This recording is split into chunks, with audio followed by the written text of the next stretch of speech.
Let's discuss about problem number 16. What is given in this problem? There is a motorcyclist who is moving in a horizontal circle inside the well of death. Okay, and as I have taught you earlier, in the well of death, the normal reaction is perpendicular to the wall, and on the motorcyclist or on the motorcycle along with the rider, there are two more forces. One is the weight and second is the force of static friction. Getting it? Now what things are given in this numerical? Mu s, coefficient of static friction is given 0.5. Radius of this circular track well is given 6.05 meter, and mass of that rider is given 50 kg. And what you have to find? See, you have to find the minimum velocity required by the rider to move in the well. Okay, now the formula for minimum velocity is V min equal to square root of Rg upon mu s. This is the formula for V min. Now all the values are known to us. Okay, value of G I will take as 10 meter per second square. So V min will turn out to be 6.05 into G I will take as 10 upon mu s, that is 0.5. 0.5 is taken as half. 2 I will bring in the numerator. 6.05 into 20, right, or 60.5 into 2, and that gives you V min equal to square root of 121, or simply it will be 11 meter per second. This is our first answer. Okay, we get the minimum velocity as 11 meter per second. Is this clear? Okay. Now what is the second question? What will be the force of static friction if V increases by 20%? See, there is no relation between force of static friction and the velocity. I told you the force of static friction balances the weight mg. Getting it? So it depends on mg and it doesn't depend upon velocity. Therefore, force of static friction will be simply given by m into g. The mass is given 50 kg and g is 10. The answer will come out to be 500 Newton. Okay. So I got the minimum velocity and also the force of static friction. Okay, we are now talking about 18th numerical. What is the question that I am explaining you? A motorcyclist is moving in vertical circle. Okay, he is moving his motorcycle in a vertical circle in a sphere of death. Okay, they have told us that the velocity of this motorcyclist is varying between 6 meter per second and 10 meter per second. Now you can understand when the motorcyclist is moving in this particular sphere, okay, where the velocity will be maximum and where the velocity will be what, minimum. Where it will be maximum? Yeah, at the lowest point the velocity will be maximum, and at the highest point the velocity will be what, minimum.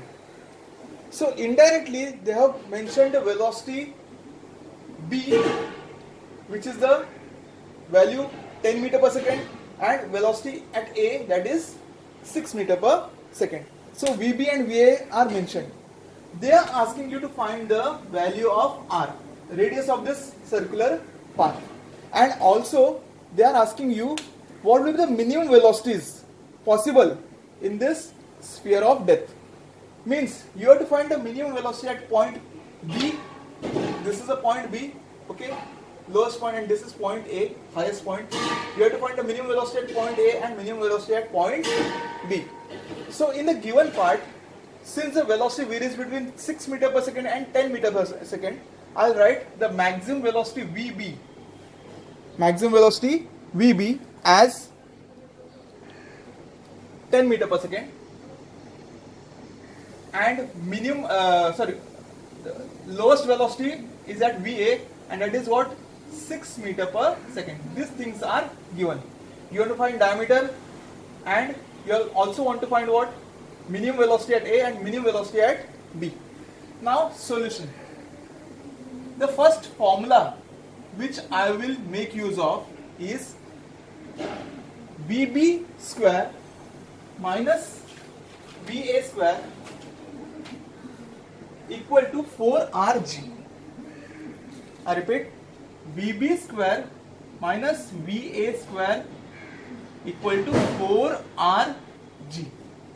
This is the formula for giving difference in the velocities at highest point and at lowest point. Now I'll solve this. Look here.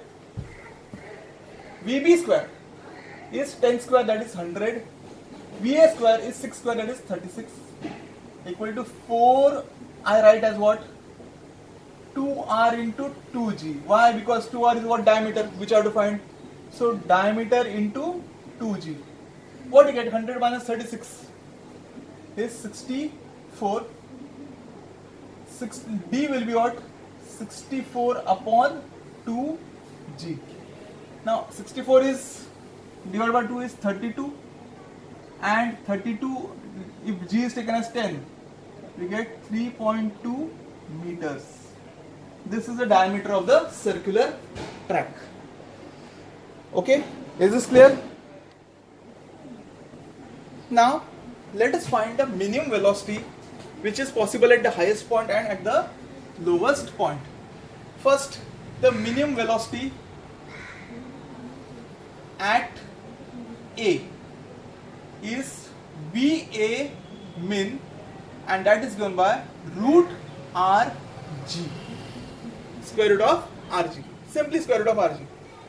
Now R is 1.6 into 10, that is root 16, and that will be what? VA min comes out to be 4 meter per second. This is the first answer. Minimum velocity at point A.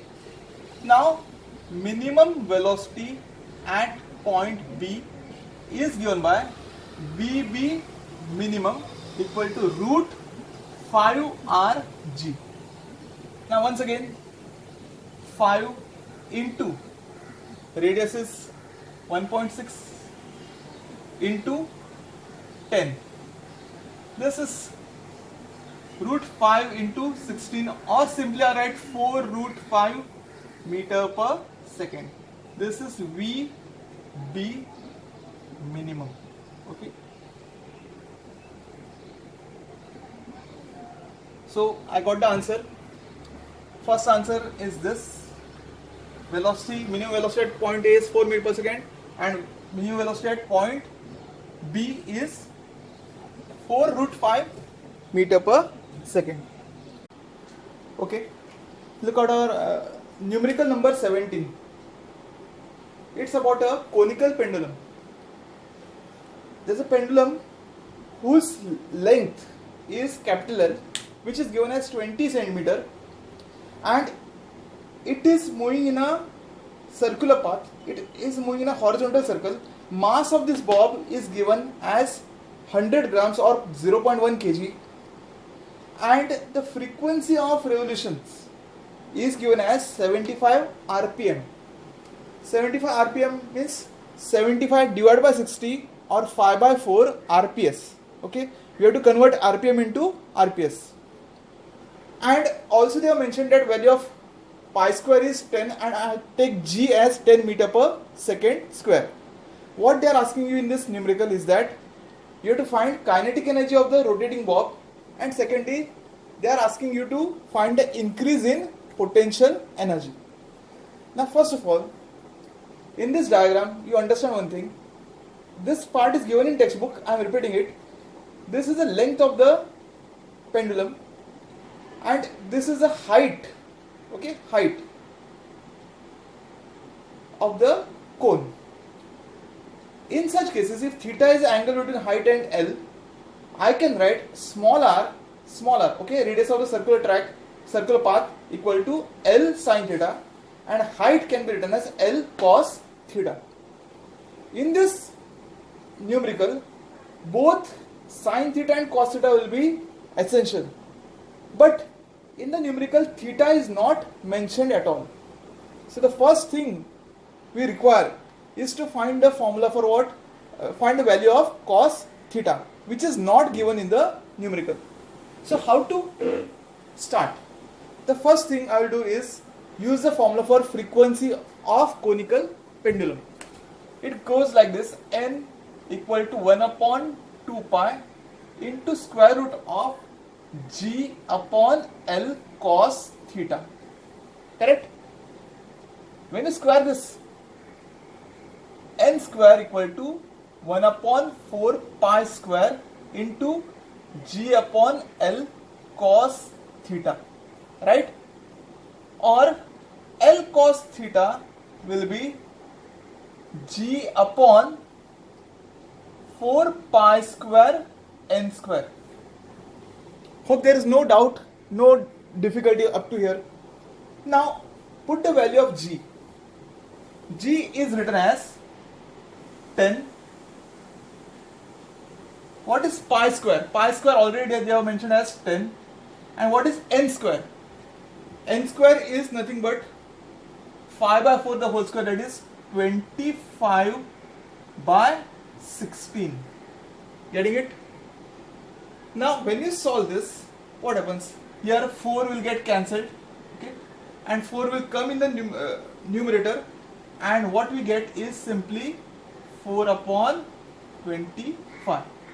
This is L cos theta, or cos theta will be 25 into L. Value of L is 0.2, right? That comes out to be 4 by 5, or simply 0.8. Okay, what I obtained is value of cos theta. Cos theta came out to be 0.8. Now once I get the value of cos theta, I will find R and H. First of all, the value of R. R will be written as L sine theta. Okay, and H will be written as L cos theta. Value of L we already know is 0.2. 0.2 into 0.8, and what you get here? 0.16 meter. This is the value of H. Similarly, I'll get R equal to L sine theta. But over here, we have to find the value of sine theta. Theta actually comes out by taking natural cosines. We have to find the angle theta, and theta, on solving, and when you put the value of sine theta over here, it comes out to be value of theta, okay, comes out to be 36 degrees 52 minutes. By natural cosines you can find this value, and I put this value here, L into sine 36 degrees 52 minutes, and this comes out to be 0.2 into 0.6. Okay, the value comes out to be 0.6, and that comes out to be 0.12 meter. Okay, so I got value of H over here, theta also I obtained, and also the value of R. Now let's move on and find the velocity of the bob. Velocity of bob will be given by v equal to r into omega, right? Now r is 0.12 and omega is 2 pi into n. N is 5 by 4. 5 by 4. So 2 ones are 2 twos are, okay. 0.12 upon 2 is 0.06 into 5 into pi. 0.3 into pi. This will be the value of V. Now use the formula for kinetic energy. Kinetic energy is given by the formula half mv square. So half into mass of the object is 0.1 kg into 0.3 pi into 0.3 pi. Okay. Now 0.3 into 0.3 is nothing but 0.09, and what I get here, pi square is 10. 10 into 0.1 is 1, so I get 0.09 upon 2. Okay, and this comes out to be 0.045 joule. Okay, this is the kinetic energy of the bob. In textbook they have mentioned 0.45, but that is wrong. The answer comes out to be 0.05. I request you to solve this numerical on your own and try to get the answer. Definitely it will be got 0.045. So one answer we got. This is the kinetic energy of the bob. Now we want to find the increase in potential energy. See, when the bob was not in motion, this was the initial position of the bob, right? When the bob starts moving in the circular path, it rises to a certain height. And how much is that rise? That will be given by L minus H. Okay, that is the height up to which the object or the bob has risen. So the height to which bob rises is given by L minus H. Now what is the value of L? L already is given 0.20 meter, okay, minus height I already calculated 0.16 meter, and what I get here is 0.04 meter. That's the H, I'll call it as H dash. And now the increase in potential energy will be mg into H dash. Mass of the bob is 0.1, value of g is 10, and height is 0.04. This comes out to be 0.04 joule. This is our final answer. The increase in potential energy is 0.04 joule.